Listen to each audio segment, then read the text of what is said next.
Hello, everyone. Welcome to Beyond the Steps. We are here today with Leah Bueno talking about dance movement analysis and how it can help coaches, educators, reduce the risk of injury in performance athletes. We are so excited to have Leah back with us today. I think she wasn't with us last season, but she's back here with us this season. If you don't know, I'm Melissa McDaniel Grisham, and this is Bree Zabrowski, and we are the host for Beyond the Steps. And I just want to talk about how important this episode is for us. As dance educators, we're in the studio all the time. As coaches who work with athletes, we are always going, how do I fix that? Oh my goodness. What am I supposed to do? What is this? You're constantly going, what is happening? So, this topic is so very important just to give us another set of tools in our toolbox that can help us make sure that dance, performance athletics are totally safe for everyone that we are teaching or coaching. So I want to jump into it immediately. If you are out there in Instagram world, YouTube world, Facebook world, or podcast world, please subscribe, like, and share this episode. We cannot reach further if you do not help us. So please, please, please, please like, share, subscribe, and comment. We want to know exactly what it is that's on your mind as you watch this episode or listen to this podcast. So without further ado, Bree, would you like to introduce Leah? Yes, we're so excited to welcome Leah back. She's a post-rehab dance specialist and instructor trainer for Stott Pilates. Leah is a former professional dancer and has been working as an educator for 20 plus years, so we won't date Leah too much. Currently, she uses a combination of Pilates and movement coaching to help dancers understand the source of their chronic injuries and optimize performance in a safe, effective way. In addition to her work with dancers, she also provides continuing education for dance professionals in order to help instructors bring the latest information in science to the studio, which is a huge plus. I applaud that so much. Welcome back, Leah. It is wonderful to have you join us again. Happy New Oh, Year. thank you. I'm so honored to be here, you guys. Yeah, what you do is so special. We talked about that. I've had the privilege of interviewing you live on in our live stuff for Apollo. And what we learned last time is what you do is clearly different than a physical therapist. And you're very good about making that distinction. For our friends that are new to Beyond the Steps and maybe haven't met you before, briefly talk through those differences for us. Yeah, so I always kind of like to say I'm usually the bookend to injuries. If I am Yeah. working with a dancer who has a current injury, usually it's a co-management system. But Okay. the reality is most dance injuries are overuse injuries. These are accumulative injuries, things that have been happening for sometimes months, sometimes years. Oftentimes with the dancers not even knowing they're having these little micro traumas. So yes, you can and must go get the injury that you're dealing with worked through. You want to make sure that your tissue is healthy to return to dance. But what a lot of people miss is that post rehab phase, which is figuring out why you got injured in the first place. Mm. Yes, And that's right. that's where I come in. So that's where the movement analysis of everything really is my secret weapon of figuring out why is that dancer getting this, and especially if it's reoccurring. So if you've had it more than once, something is going on. We got to figure it out. Right, Right. right, exactly. And getting to the root of it, we often go, okay, I'm better, and then we go and re-injure in the same way again, and it just becomes, an ongoing thing that can be very frustrating, taking you out of the studio, off the stage, off the field, whatever it is that you do. I would imagine that can happen. So we talked a bit about what dance movement analysis is in general, but if you are trained in dance movement analysis, if we work with you and we go to work with our performance athletes, what type of things are we learning in a dance movement analysis course? Oh, so much. So, movement analysis is not a new concept. I would say it's not as used in dance as it is in other sports. So, if Oh, you're a human, yeah. And so if you're a human, you have feet, and you have an injury, you might go to your PT or another movement therapist, and they might do a gait analysis. How are you walking? What's going on with mm, your foot when you're walking? Not to go through the laundry list of things, but there is a lot that happens when you walk. You have a heel strike, your foot is supposed to pronate, it's supposed to roll in a little bit. That means your thigh, your femur is supposed to turn in a little bit, your pelvis is supposed to rotate a little bit. And if there's a kink in the chain and something isn't happening, the injury or the dysfunction, or even how you're performing. So if you are a runner, then they're going to look at how is your foot working when you're running. They do this a lot with baseball players. So how are they pitching? And they analyze their pitch very, very specifically. And every little tiny thing is important. So that historically hasn't been done as much in dance. And I've learned a lot from really amazing people all over the world about how to analyze movement. And I just wanted to bring it to dance because, like I said, we just don't see it as much, but it's science is science and it can apply for anything we do.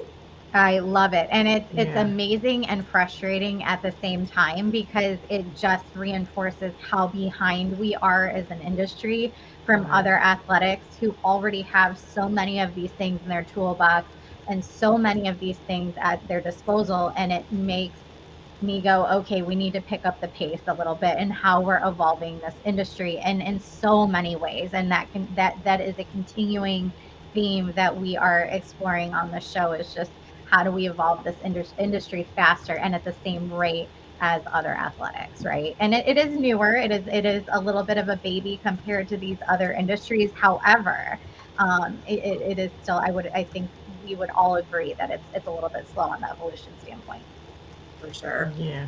Why do you think it hasn't been used in dance so much? I think a lot of the conversations that people are having around just health and wellness and dance in general, especially from the physical side, is we get stuck in traditions a lot in dance. I think especially in the ballet community.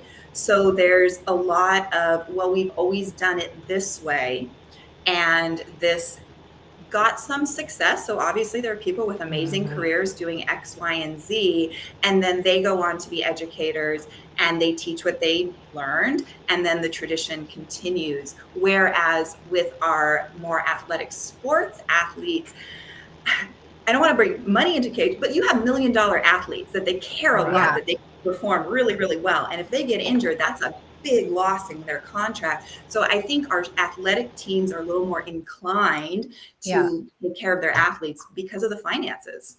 Plus, the concept of dance is very much an ensemble type situation in most cases, right? And there's that concept of there's always somebody there willing and when ready to take your spot. So it's not there's when there's people trained to do exactly that same part, that same movement. It's a lot easier to kind of let that go if you know there's somebody waiting in the wings that can step in and do it, and you don't have to put so much energy into the person that's injured, right? 100%. So I think there's, and it all comes down to financial, right? We all know that. Right. You Unfortunately. know, those dollars speak very, very, very heavily. So, but yeah. Thanks, Leah. That's helpful.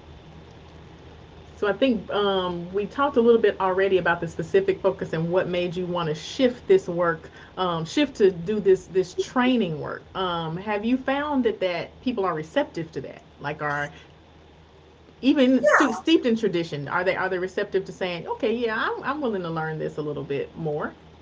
Yeah, I think both. I think those educators that are hungry for more information, they are amazing. They are the ones that are going to seek out multiple courses. They're going to be researching and reading, and those are my heroes in the dance world.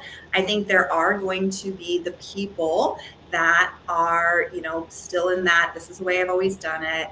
And early on in my career, as I was going on this journey, I kind of stopped trying to change their mind or bring them to my side of the coin because that's the way it is, and they've always done it this way, and they probably always will. But there's I think a huge shift in the dance community of people wanting to understand how to work with people in a healthy way. So yeah.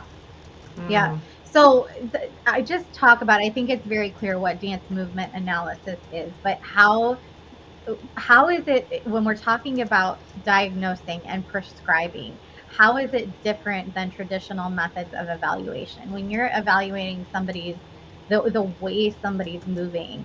How are you able to get to the heart of the problem, I guess, or are you faster? Yeah, it's definitely a skill. It takes a while.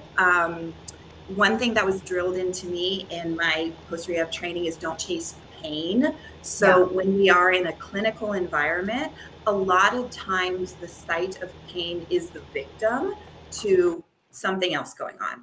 So whenever I'm doing a training, I always do steps. So I say, there should be an observed problem. So if you're a dance educator, your dancer can't do X, Y, and Z, can't turn out. Then you create a hypothesis based on what you're seeing. So you go, okay, well, their ribs are rotated, and I know that's going to affect the pelvis and that's going to affect the hips. So looking above and below, and then try it out. See if that makes a lasting change. If I made a change in the body above and below, and that fixed what I was hoping to fix, there you go. And it is hard though, because sometimes we're wrong. We're not going to damage people by being wrong, but you go, okay, I thought it was that rib cage, and nope, it's the knee or the foot. And so it just takes time, but the more you see similar patterns, you get better at it.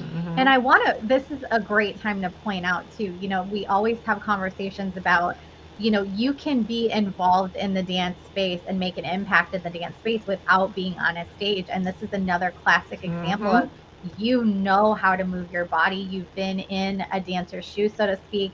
You're very well versed in Pilates. And so it is very easy. I'm sure it's not easy, but you have been able to pick up and adapt this whole new way of analyzing and prescribing and almost diagnosing. I don't want to say prescribing because it's not true, but diagnosing some issues that people are having in a completely different way that's going to change the game for dancers. And so again, this is another, use your knowledge that you've built up in that toolbox that you've built up with all your movement and the skills that you learn. And this is another way that you can, because we need more Leahs. We need more people doing what Leah's doing. So just food for thought. If you're just joining us, it is Beyond the Steps Friday. Every week we're here talking about issues that are impacting dancers and performance athletes, from racism, gender and equity, sex abuse and prevention, nutrition, psychology, and of course, dance medicine and science. We are chatting today with movement specialist Leah Bueno, and we're talking about what is dance movement analysis exactly, and how does it help educators and coaches reduce the risk of injury for their performance athletes. We're talking with Leah Bueno. Like, subscribe, share this conversation, and put your questions and comments in for us. We want to hear from you. This is a conversation. So we love hearing all the perspectives and all the ways that this show is helping you. We want to hear your experiences. So thanks for watching. Leah, injury risk management can be frustrating because the goal is to prevent something from happening before we can even feel it and before it can wreak havoc on our bodies and careers. We run into this with Apollo more than I care to admit. And it's hard because if you can't see the pain or feel the pain, it doesn't exist, right? Like we talked about this a little bit earlier. We don't really pay attention until it becomes a problem. I know I'm super guilty of that, right? My body has to scream at me before I start doing anything that I'm supposed to be doing for myself. But later is too late if an injury occurs. So why is it so important for performance athletes and the coaches and educators that work with them to come up with their own risk management routine before we experience those issues and problems? Yeah, this is a really good question and a tough one. And you're exactly right. Going back to what I said is most of these dance injuries are accumulative. One thing I hear a lot, people come into my office, they go, I don't understand. I've been doing this all year. Why now? Yeah. And it always comes at the worst time. So things come about when you got a big competition, a big performance. Why now? Well, added up. And again, those micro traumas. There's a physio in Australia, and I love this analogy. She always says, if you have a candy bar for dinner one time, it's not going to really be a big deal. Yeah. But if every night after night, you have that candy bar, it's going to add up and it's going to affect you. And it's going to, and as far as pain, it's going to hurt when it hurts. And so that's time lost in the studio. So, especially young dancers and educators, no one wants themselves or their student to be out. So we have to be looking at things, what is causing, these issues, and we can see it coming. I wish every studio would do a beginning of the year screening, bring someone in, we can see alignment issues, we can see muscular mobility imbalances, and I may not be able to know where the pain is going to show up. Sometimes it surprises you, but I can tell you if there is something going on that we need to address really early on. Well, and how great would that be for the coach too? Because there is no standardization or certification program required to teach dance. And we know so much more now than we did even 5 years ago or 10 years ago. So, you could be pointing something out that could be coming just from the way that classes are being run, or maybe an exercise that's being done incorrectly that teacher had no idea it was wrong in the first place, or that's causing any damage, right? So it could be a checks and balances across the board in multiple ways. But I want to talk now about, so for those that don't know, I didn't know this until last year. We're really shifting from this idea of injury prevention to more of an injury risk management. And Leah, correct me if I'm wrong. Injury prevention is this idea that we're going to stop injuries from happening across the board. Or injury risk management is, look, the reality is you're using your body day in and day out in a repetitive way. We want to mitigate the risk of injury, but we're not denying that an injury could occur, right? Through repetitive movement, overstrain, inflammation, all of those things that we do to our bodies as dancers. So if we're focused on this idea of injury risk management versus injury prevention, what is the difference in the long-term effects and how serious an injury can affect us if and when it happens? Yeah, so you're exactly right. It's not perfect. We can't guarantee that something won't come up. You can slip, you can fall, you can twist your ankle. There's lots that can happen. But if we are looking at what is the repetitive motion that you're doing, so depending on the style of dance you do, if it's you're lifting your leg 100 times a day, if you are doing a million releves, we want to look at what is that repetitive motion. And oftentimes for people, it's strengthening the opposing movement. So a lot of dancers don't think of this, but if you turn out, can you turn in? You can lift your leg forward. Can you lift your leg back? And it's really just all of those things that we don't think of, and balancing the body. And really, these overuse injuries are often not dangerous. They're just irritating, which is also kind of the hard thing of getting people in. But they can, you can rupture a tendon if it's been, kind of rubbed down for so long.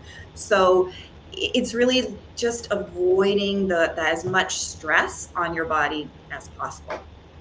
Yeah, thank you. Okay. Appreciate that.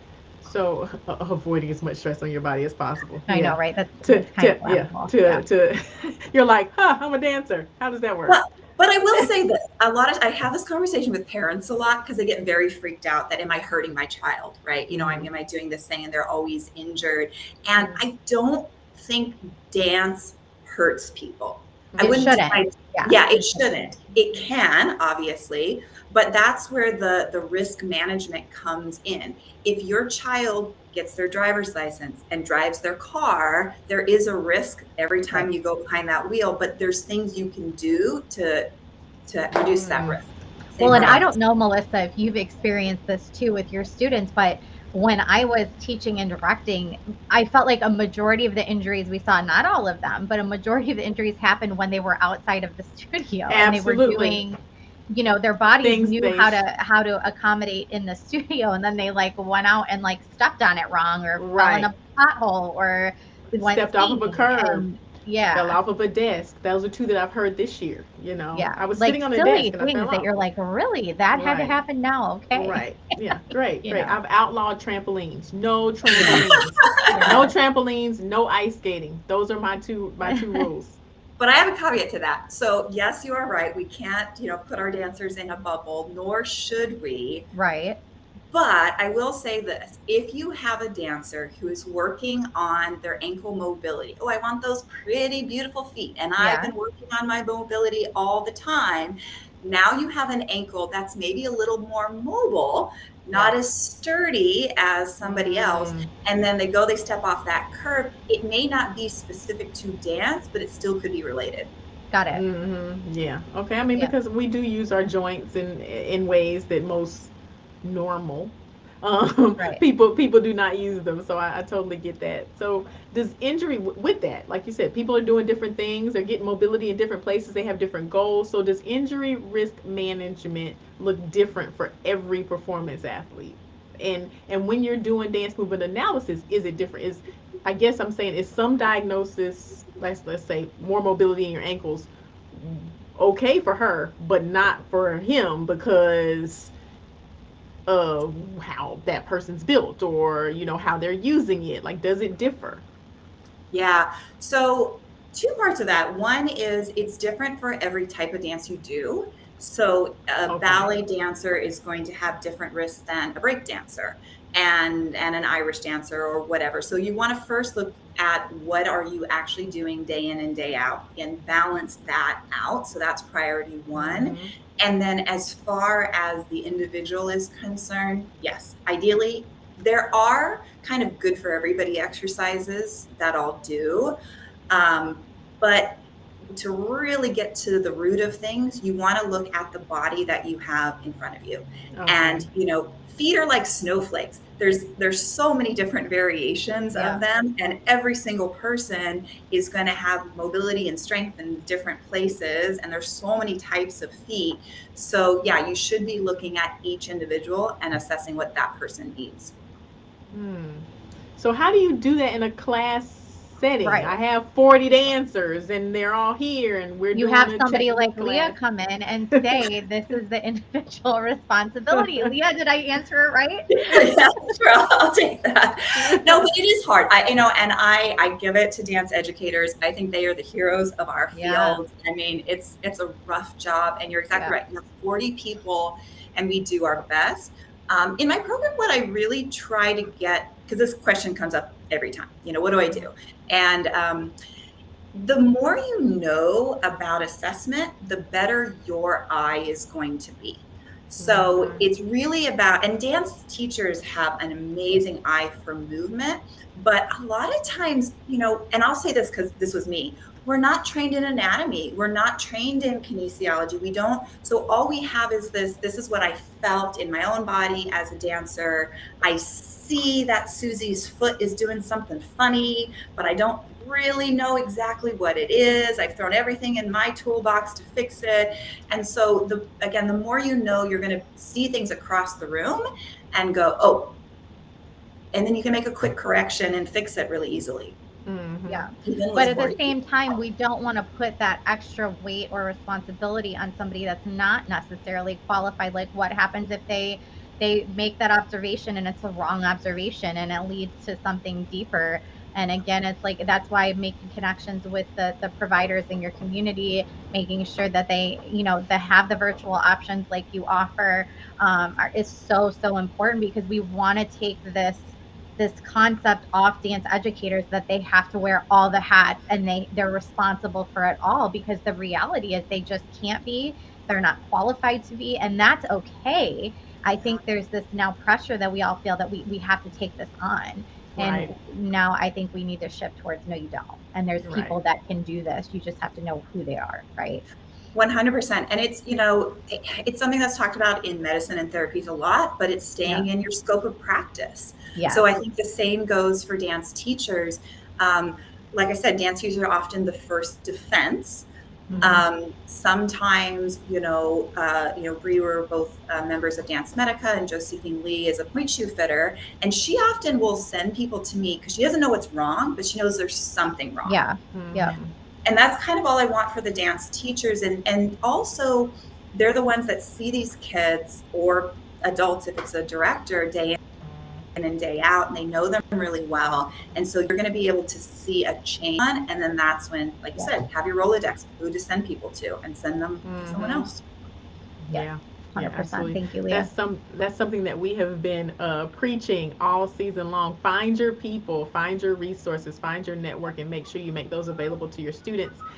If you are just now joining us here for Beyond the Steps this Friday, I'm Melissa McDaniel Grisham, and this is Bree Zabrowski, and we are interviewing Leah Bueno on dance movement analysis and how we, as coaches, educators, even I'm sure even dancers, other dancers, can use dance movement analysis to help reduce the risk of injury. If you are watching this episode, please like, share, subscribe, comment, let us know what you think.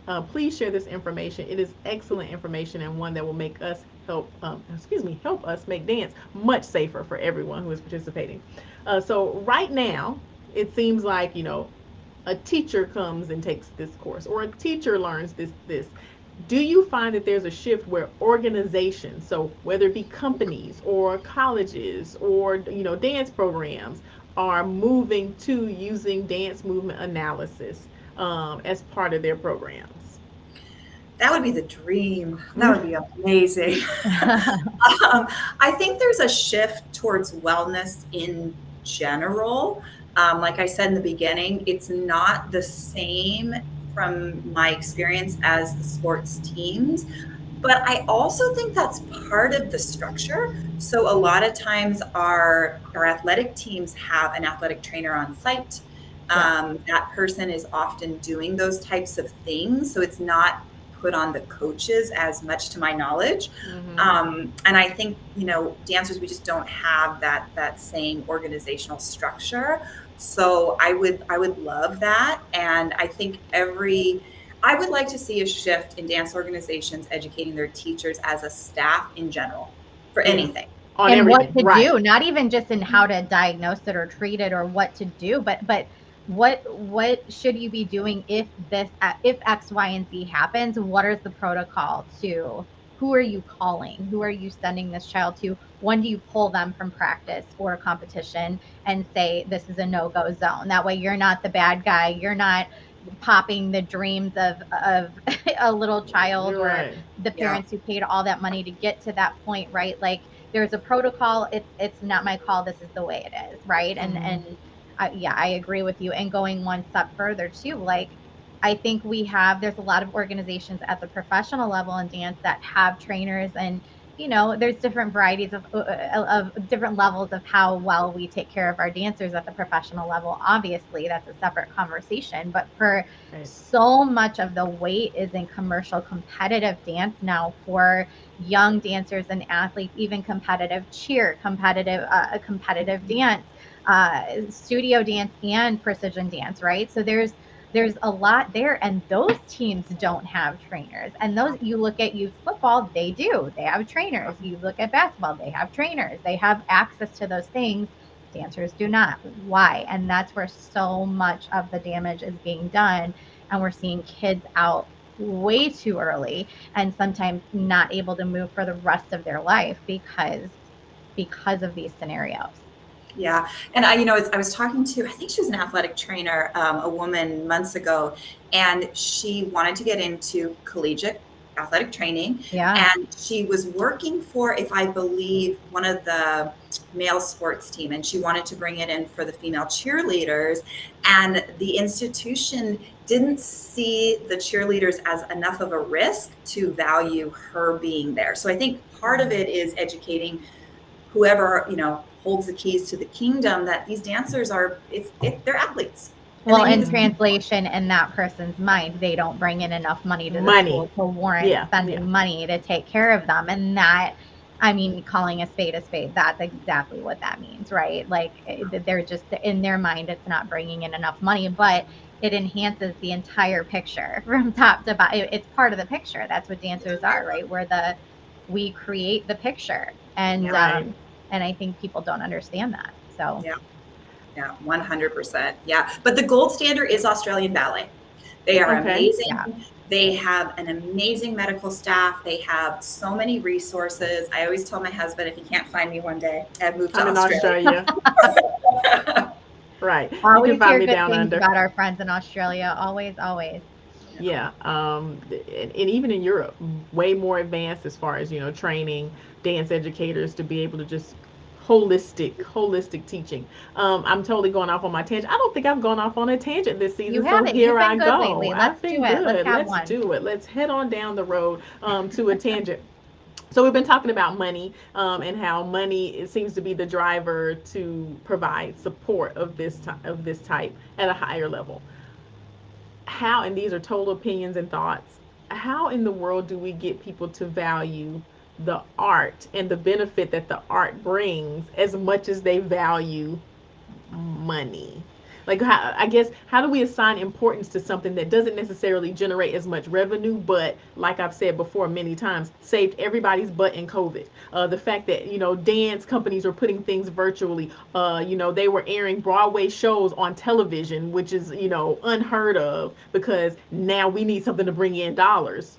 Yeah. How do Yeah. we get, you want it when you need it, but when you're kind of like, you're like, no, no money here, no, we're not doing that. I How don't do know, you think because we I think do if we it? had, yeah, I think if we had the answer to that, we would be we would Right. be solving The solving world's some problems. big issues. Yeah, I mean, I think share your love of dance, Yeah. share with different people. I think that those of us who can, the reality is we have to give at this time. So I volunteer my time for the professional company in Sacramento, and I am lucky that I I love have the that. resources to do that. But I Mm-hmm. care a lot about those dancers. And Mm-hmm. if I waited for someone to give me the salary that I deserve, Yep. it would Never never get it. come. Yep. Yeah. So, we do what we can. Yep. Man, I really hope for a day when that actually happens. So, Me too. maybe we'll get there sometime soon. So I'm still in the studio. I'm still teaching on a regular basis. On still going to comp, still teaching convention.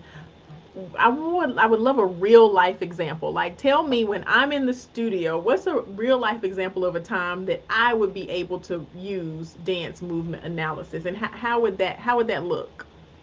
Do you want me to give an example, or do you want to ask me?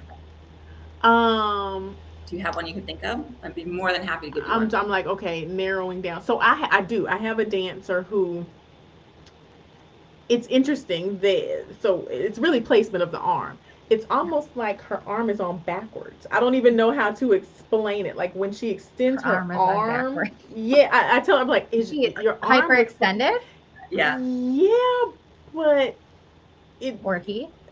yeah, it's like, but then when you try to relax, then it becomes like turned in almost. It's like when you fully extend, it does this, but then when you say, okay, relax that hyperextension, then it's like it comes in totally. Do you know what I'm saying, Leah? Like, and it's like, okay, where's the in between? Yeah. Yeah, and yeah, like that, and you're like, okay, well, relax, and then it's like, okay, no, I want you to straighten your arm and engage your back, but when you straighten, this is what happens.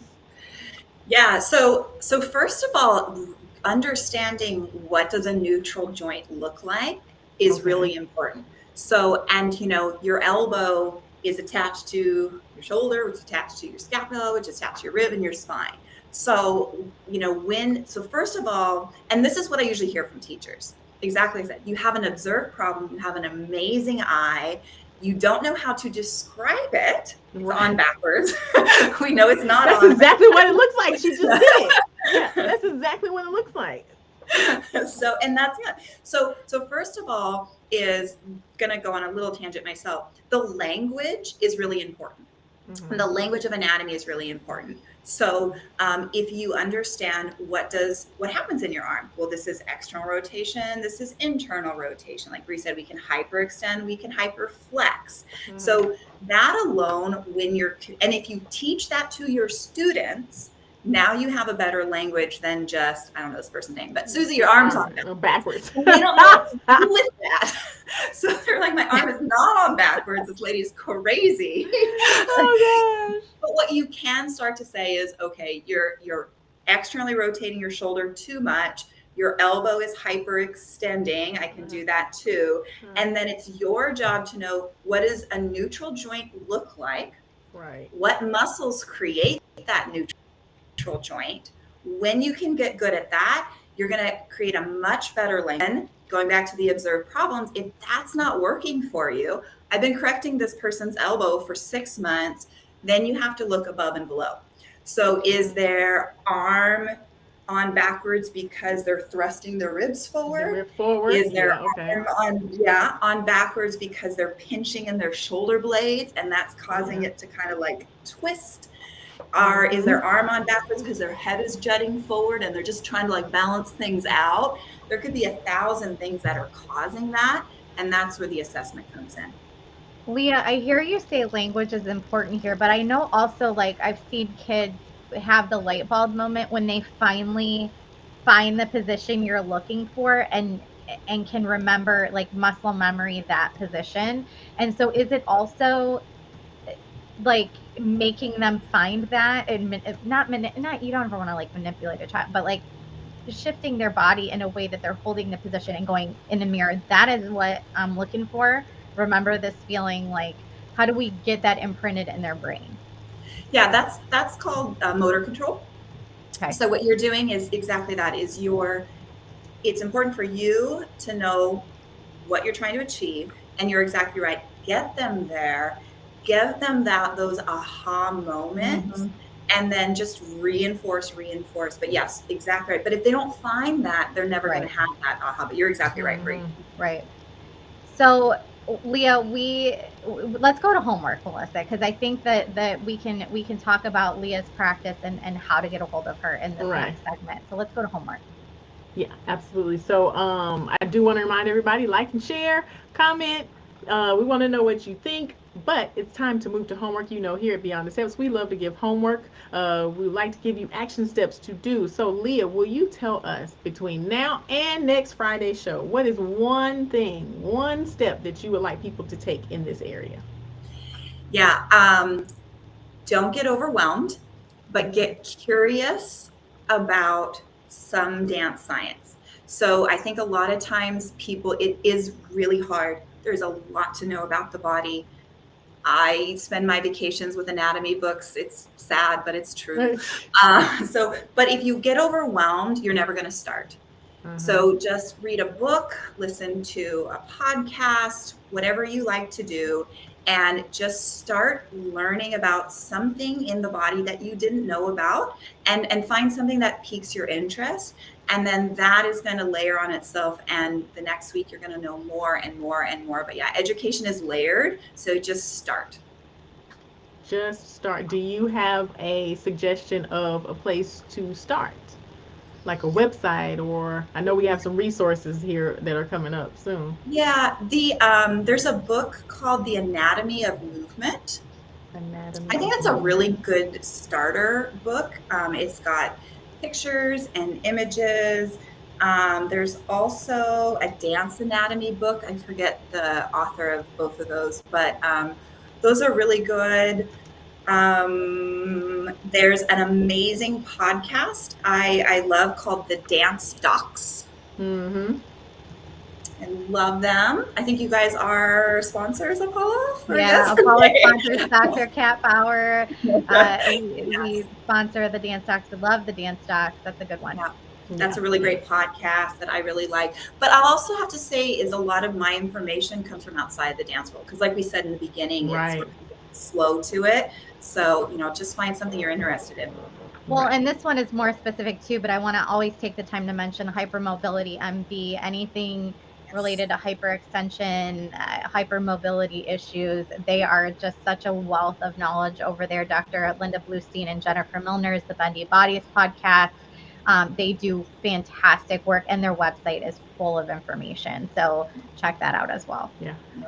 Awesome. We also have information on a website. We have the STEPS initiative that's been out there for almost 3 years now. So crazy. It's been out there forever, but it's free education in a number of areas. All the topics that we talk about here on Beyond the Steps: dance, medicine, and science, gender equity, racism, nutrition, psychology, integrative dance, all those things are available in this course for you to learn just a little bit to take back to your studio, to your dance environment, and make the environment just a little bit safer and healthier for everybody, not just your students, but your teachers and your families as well. So please take the STEPS initiative. It is 100% free.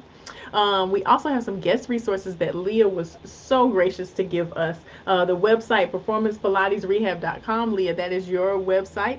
Bree is going to drop that into the chat. And then there is a dance movement analysis course that Leah offers. Can you talk just a little bit about, the structure of the course and how that works? Yeah, so we're actually going to, I only do it once a year. We're going to start again on March 5th. And so it's a fully online program. It is both pre-recorded videos and content where you'll learn about a little background in anatomy, how to do an assessment. We do 3 live coaching sessions. So all the teachers come on, you can ask questions, you can ask specific to you and your field. It can also be a great resource for any sort of dance specialist, if you're a Pilates, gyrotonics, progressing ballet technique instructor. Had a lot of people on there. But yeah, we do, it's 3 months.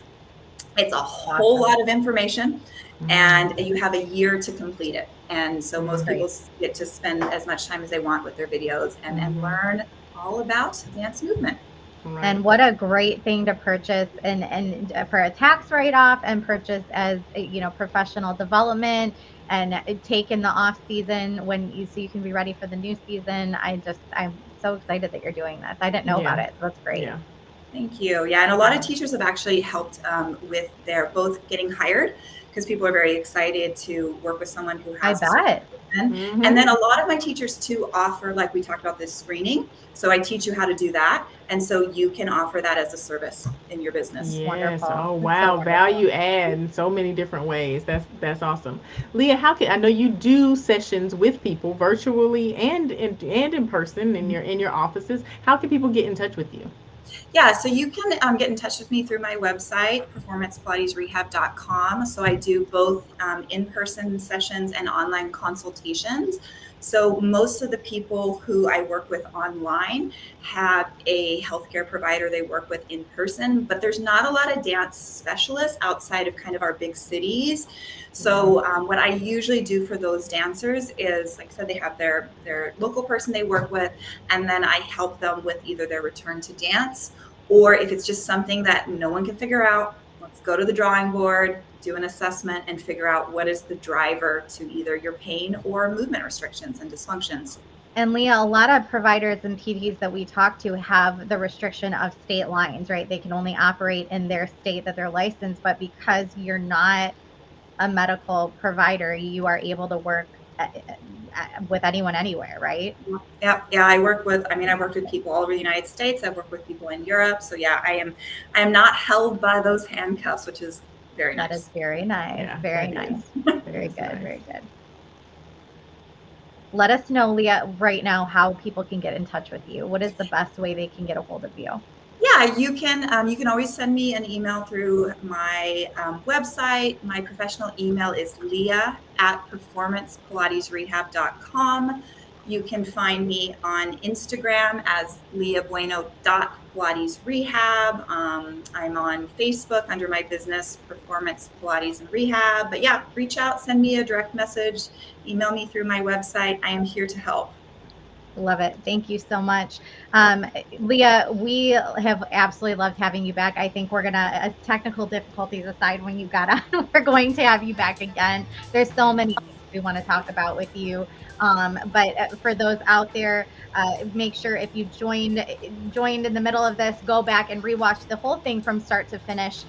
Find us, subscribe, share on YouTube, Facebook, Instagram, and again, share this conversation because we want to get this message out to as many people as we can. Beyond the Steps is going into podcast form. We are working on that right now. We're going to turn all of our episodes to this point. We're on our 3rd season into a podcast that will be released quarterly. So stay tuned for that. Make sure you subscribe to our email to be in the know on when that happens. And follow Apollo Performance and Turning Point Dance Creations as well. We appreciate your support. We are back on February 3rd with Jennifer Milner of the Bendy Bodies podcast to talk to her and pick her brain. So we're excited to welcome her back as well. And if there's anything you want to hear about, message us info@apolloperformance.com. Leave it in the comments. We are scheduling for the rest of season 3, and we would love to hear what topics you're concerned about. What do you want to know about? And we'll definitely take that into consideration as we're scheduling. You have your homework, but until next week, we hope you continue your journey beyond the steps. Thanks so much for watching. Bye, everyone. Bye.